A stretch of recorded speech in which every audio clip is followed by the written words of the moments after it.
بسم اللہ الرحمن الرحیم۔ ایک مرتبہ اللہ نے حضرت اسرائیل علیہ السلام سے دریافت کیا، اے اسرائیل، آج تک جن لوگوں کی روح تو نے قبض کی، ان میں سے کسی پر تجھے رحم بھی آیا؟ اسرائیل علیہ السلام نے عرض کیا، اے اللہ، میں نے کروڑوں لوگوں کی جانیں قبض کی ہیں، مگر دو جانیں ایسی ہیں جنہیں قبض کرتے وقت مجھے بڑا صدمہ اور رنج ہوا۔ اگرچہ میں نے تیرے حکم کی تعمیل کی، مگر نہایت ہی دکھ کے ساتھ۔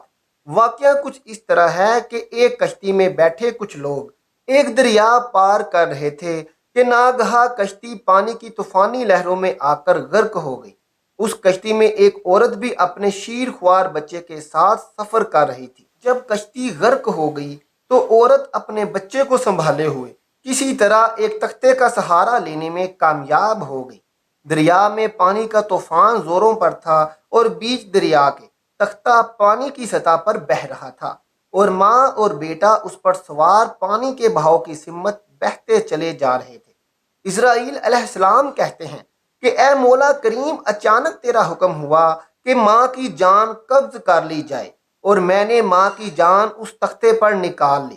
میرے لیے یہ پریشان کن بات تھی کہ ماں مر چکی ہے اور بچہ ایک ٹوٹے ہوئے تختے پر سوار ہے، اور تختہ پانی کی لہروں کے رحم و کرم پر ہے، جو کبھی بھی کسی خطرناک لہر کی زد میں آ کر الٹ سکتا ہے۔ اب بچے کا کیا حشر ہوگا؟ کیسا بے بسی کا مقام تھا کہ بچے کے لیے نہ خوراک کا انتظام ہے اور نہ کسی نگران کا بندوبست۔ پانی کی سطح پر بہتے بہتے یہ تختہ ایک بستی کی حدود میں داخل ہو گیا۔ پنکھٹ پر دریا کے کنارے کچھ دھوبی کپڑے دھو رہے تھے۔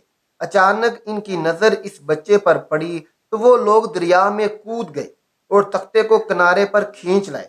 یہ ماجرا دیکھ کر سب حیران ہوئے کہ ماں مر چکی ہے، بچہ بے یارو مددگار تختے پر زندہ سلامت موجود ہے۔ وہ لوگ بچے کو لے کر بستی میں آئے اور پھر اسے اپنے سرداروں کے پاس لے گئے۔ اتفاق سے سردار بے اولاد تھا۔ اتنا خوبصورت بچہ دیکھ کر سردار کا دل پسج گیا، اور اس نے بچے کو اپنا بنا کر اسے اپنی نگرانی میں لے لیا۔ یہ بچہ جب 8-9 سال کی عمر کا ہو گیا تو ایک دن اپنے ساتھی کے بچوں کے ساتھ کھیل رہا تھا۔ اتنے میں بادشاہ وقت کی سواری کی آمد کا شعور ہوا۔ بادشاہ کی شان و شوکت سے مروب ہو کر اور اس کے کرندوں کی ڈانٹ ڈپٹ سے بچنے کی خاطر سب لوگ ادھر ادھر بھاگ گئے، مگر یہ بچہ نڈر اور بے باک سڑک پر اکیلا کھڑا رہا۔ ان میں سے ایک سپاہی کو راستے میں سفر کے دوران کہیں سے سرما کی ایک عجیب و غریب ڈبیاں مل گئی تھی۔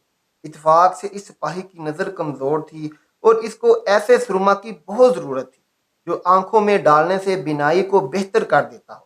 لہذا اس نے وہ سرما بحفاظت اپنے پاس رکھ لیا، لیکن آنکھوں میں لگانے سے کہیں اس کی بچی کھچی بینائی بھی نہ جاتی رہے، اس نے یہ سرما پہلے کسی اور پر آزمانے کا فیصلہ کیا۔ چنانچہ جب یہ خیال اس سپاہی کے ذہن میں آیا تو قریب ہی وہ یتیم بچہ کھڑا تھا۔ سپاہی نے سرمے کی جانچ کرنے کے لیے یوں ہی سلائی بچے کی آنکھوں میں پھیری تو اسے زمین کی تہہ میں موجود چیزیں بھی نظر آنے لگیں۔ اس نے دیکھا کہ زمین کے اندر بہت سے خزانے پوشیدہ ہیں۔ بچہ مکار تھا۔ اس نے چیخنا چلانا شروع کر دیا کہ سرما لگانے کی وجہ سے میری آنکھوں میں شدید تکلیف پیدا ہو گئی ہے۔ بچے کی چیخو پکار سن کر سپاہی نے سرمے کی ڈبیا پھینکی اور چلتا بنا۔ شاہی قلعہ گزر جانے کے بعد بچہ سرما کی ڈبیا اٹھا کر گھر پہنچا اور خوشی خوشی سردار کو سارا واقعہ سنایا۔ سردار بڑا خوش ہوا۔ اس نے کہا کہ ہمارے پاس آدمیوں اور گدھوں کی کمی نہیں، تم سرما لگاؤ، ہم تمہارے ساتھ چلتے ہیں، جہاں کہیں خزانے پاؤ تم ہمیں بتا دینا، ہم نکال لیں گے۔ چنانچہ ایسا ہی ہوا۔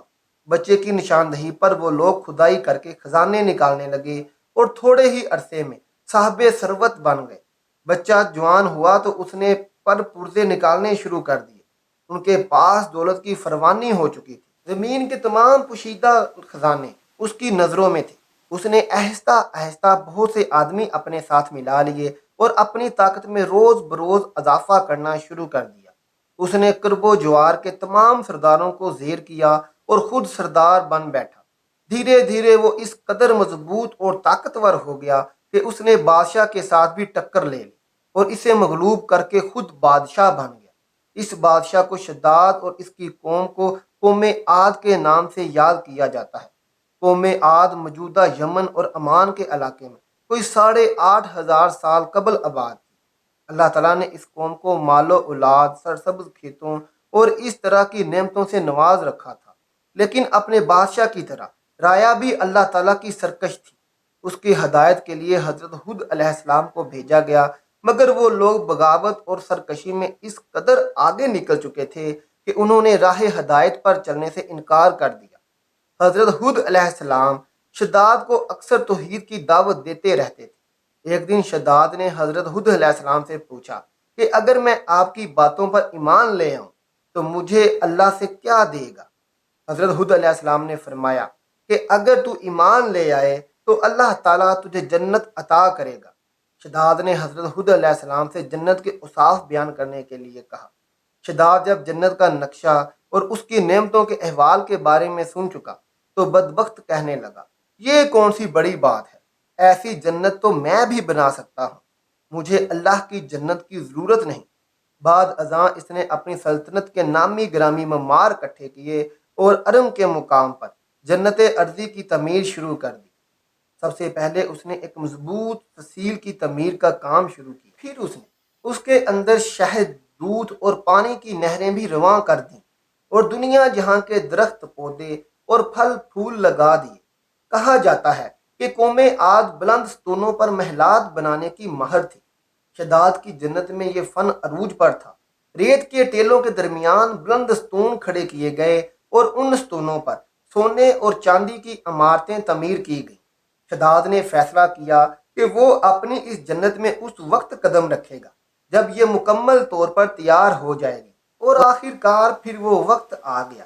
جب مماروں نے اسے جنت کی تکمیل کی اطلاع دی تو اس نے ایک عالی شان لشکر تیار کیا اور پورے جاہ و جلال اور کرو فر کے ساتھ اپنی تیار کردہ جنت کے نظارے کے لیے نکل کھڑا ہوا۔ ادھر ہود علیہ السلام نے اللہ تعالیٰ سے دعا کی کہ شداد کو اپنی خود ساختہ جنت دیکھنا نصیب نہ ہو۔ اللہ تعالیٰ نے یہ دعا قبول کی اور شداد کو بھی یہ وعید سنائی۔ شداد نے 3 شرائط پوری کرنے کے لیے کہا، اگر میری جان تمہارے خدا کے حکم سے قبض ہونی ہے تو مجھے موت اس وقت آئے جب نہ میں اپنی جنت کے اندر ہوں اور نہ باہر۔ مجھے موت اس وقت آئے جب نہ میں زمین پر ہوں اور نہ آسمان پر۔ فرشتہ میری جان اس وقت قبض کرے جب نہ دن ہو اور نہ رات۔ شداد جب اپنی تیار کردہ جنت کے پاس پہنچا تو سورج آدھا اندر تھا اور آدھا باہر۔ ابھی اس کے گھوڑے کے اگلے پاؤں خود ساختہ جنت کے اندر تھے اور پچھلے پاؤں باہر، کہ شداد نے اپنی جنت کو دیکھنے کی خوشی میں بے خود ہو کر گھوڑے پر سے چھلانگ لگا دی۔ اب یہ زمین پر تھا اور نہ آسمان پر کہ فرشتہ اجل آن حاضر ہوا اور شداد کی تینوں باتیں پوری ہو گئیں اور فرشتے نے اس کی جان قبض کر لی۔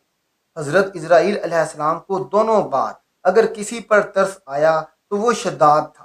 ایک بار جب وہ یتیم ہو کر دریا کی موجوں کے رحم و کرم پر تھا، اور دوسری بار جب اس نے اتنے جتن کر کے اپنے لیے جنت بنوائی مگر موت نے اس کو دیکھنے کی مہلت بھی نہ دی۔